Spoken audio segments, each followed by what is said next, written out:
Assalamu alaikum viewers, this is Rafiul Jan and you are watching RJ English Hub. So in connection with the series of topics, parts of speech, आज हम जो बात करने जा रहे हैं वो वर्ब के हवाले से बात करेंगे। तो वर्ब हमारे पास क्या है, इसकी कैटेगराइजेशन कैसे करते हैं, ये आज हम लेक्चर में बात करेंगे इसके हवाले से। तो as you can see that verb, so verb is a word which shows action or state of being in a sentence। तो ऐसे वर्ड जो स्टेट ऑफ बीइंग को शो करें, किसी सेंटेंस में किसी की कैफियत या हालत को शो करें या किसी एक्शन को शो करें, फिज़िकल एक्शन हो या मेंटल एक्शन हो, तो उसको हम वर्ब कहते हैं। एग्जाम्पल्स हमारे पास कैसे हैं? Ali plays cricket, Sana guest the right number, I am a boy. यहाँ पे जो तीन एग्जाम्पल्स हैं आप देख सकते हैं। अली प्लेज क्रिकेट, यहाँ पे फिज़िकल एक्शन हुआ है, और सना गेस्ट द राइट नंबर, यहाँ पे मेंटल एक्शन हुआ है, और आई एम अ बॉय, यहाँ पे स्टेट ऑफ बीइंग हालत शो हुई है। ठीक है, स्टेट ऑफ बीइंग बताई गई है। कैटेगराइजेशन हम इसकी कैसे करेंगे व्यूअर्स? कैटेगराइजेशन हम इसकी ऐसे करेंगे जैसे कि हमारे पास डिफरेंट वर्ड्स होंगे, तो अगर वो एक्शन शो करता है तो सबसे पहले हम एक्शन वर्ब्स की बात कर लेते हैं। So those words which shows action, physical action और mental action in a sentence, they would be called as action verbs, right. तो वो एक्शन वर्ब्स हमारे पास होंगे, लाइक मैंने एग्जांपल दे दी, अली प्लेज क्रिकेट, और Sana gets the right number, या सना कुक द राइस। ये हमारे पास क्या हैं? ये हमारे पास एक्शन वर्ब्स हैं। अगर हम बात करें स्टेटिव वर्ब्स की, तो क्या है? आई एम इल, कैफियत शो कर रही है। आई एम बॉय, फिर से कैफियत शो कर रही है, मेरी हालत शो कर रहा है, स्टेट ऑफ बीइंग। इसको हम फिर क्या कहेंगे? स्टेटिव वर्ब्स कहेंगे।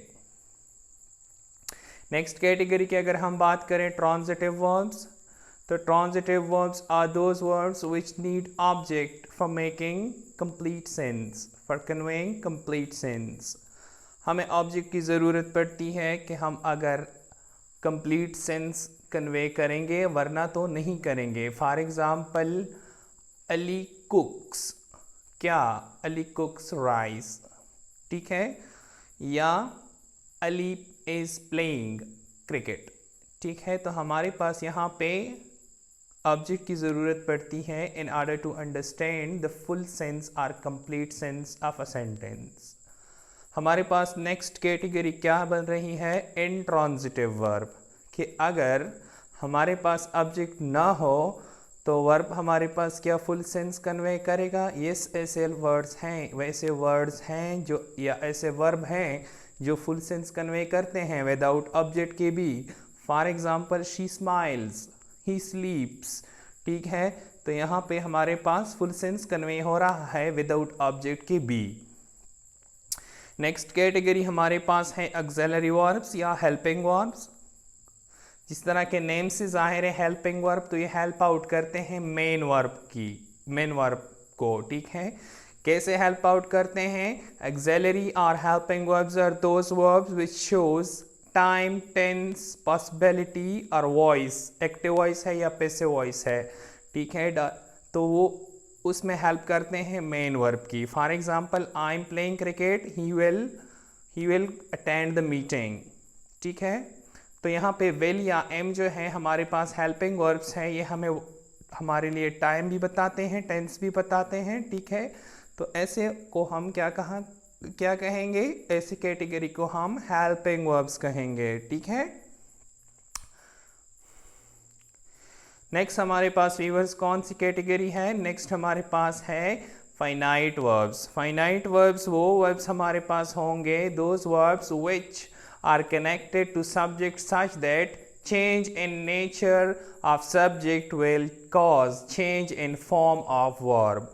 For example, Ali plays cricket, they play cricket.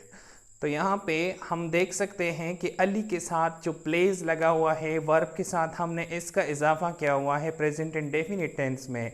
लेकिन अगर हम अली को रिप्लेस करते हैं with singular with plural third person, they, then the verb play will change its form into play. इस हटा देते हैं, तो जो ये फॉर्म चेंज कर रहा है तो ये इसको हम फाइनाइट वर्ब कहते हैं, ठीक है। नेक्स्ट हमारे पास इनफाइनाइट वर्ब होते हैं। तो इनफाइनाइट वर्ब हमारे पास कौन से होते हैं?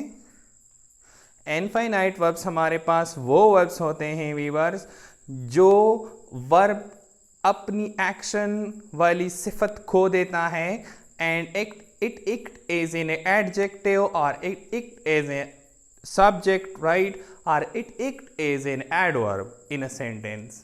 जब ये अपनी एक्शन को शो ना करे बल्कि ये एज एन एडजेक्टिव या एज ए सब्जेक्ट काम करे या एज एन एडवर्ब काम करे सेंटेंस में, तो हम ऐसे वर्ड्स को, ऐसे वर्ब को हम इनफाइनाइट वर्ब कहते हैं, इस कैटेगरी में फॉल करते हैं, ठीक है। तो you can see the examples as that swimming is a good exercise. तो स्विमिंग यहाँ पे क्या है? जिरंड है, ये नाउ ये एज ए सब्जेक्ट यूज हुआ है, ठीक है, हालांकि ये वर्ब है, एक्शन शो कर रहा है, लेकिन यहाँ पे एक्शन वाली फंक्शन या रोल अदा नहीं कर रहा है इस सेंटेंस में। या for example we can see that I saw falling leaves in autumn, मैंने गिरते पत्तों को देखा। सो दैट फॉलिंग लीव्स क्या है? फॉलिंग यहाँ पे एडजेक्टिव है, ठीक है, तो ये वर्ब है फॉलिंग बेसिकली, लेकिन यहाँ पे रोल अदा कर रहा है एडजेक्टिव वाला। So this would be called as infinite verbs. या हमारे पास नेक्स्ट कैटेगरी बन रही है डायनेमिक वर्ब्स। वो वर्ब्स होते हैं हमारे पास जो किसी प्रोसेस या सेंसेशन को शो करते हैं, which shows any process or sensation. For example, the kids are making noise, ठीक है, बच्चे शोर मचा रहे हैं, they are laughing, तो ये एक सेंसेशन या प्रोसेस को शो कर रहे हैं। So these category of verb would be called as dynamic verb, right? So next हमारे पास क्या है? नेक्स्ट हमारे पास एक मॉडल वर्ब है। तो मॉडल वर्ब कौन सी कैटेगरी है वर्ब की? मॉडल वर्ब हमारे पास कैटेगरी है वीवर्स के जब हमारे पास हेल्पिंग वर्ब एक्शन, ऐसे एक्शन शो करे, पॉसिबिलिटी, एबिलिटी, या हमारे पास सजेशंस शो करे, या हमारे पास रिक्वेस्ट शो करे। For example, he should have gone to meeting, I would be happy to meet you, he can play cricket. So this ability या हालत को शो करना या सजेशन को शो करना, ये हमारे पास मॉडल वर्ब शो करते हैं, ठीक है। फिर हमारे पास फ्रेजल वर्ब आते हैं। फ्रेजल वर्ब हमारे पास वो वर्ब्स होते हैं वीवर्स जहां हम किसी वर्ब के साथ दूसरे लफ्ज़ को मिला के, दूसरे वर्ड्स को, चाहे वो प्रीपोजिशन हो या दूसरे वर्ड्स हो, कि वो उसकी मीनिंग को मॉडिफाई करे, वो उसकी मीनिंग में चेंज करे, तो उसको हम फ्रेजल वर्ब कहते हैं। For example, act upon, put off, put in, get aside, right? तो ऐसे अल्फाज को हम फ्रेजल वर्ब कहते हैं। So this was all about categorization of verb. We will be discussing next part of speech in the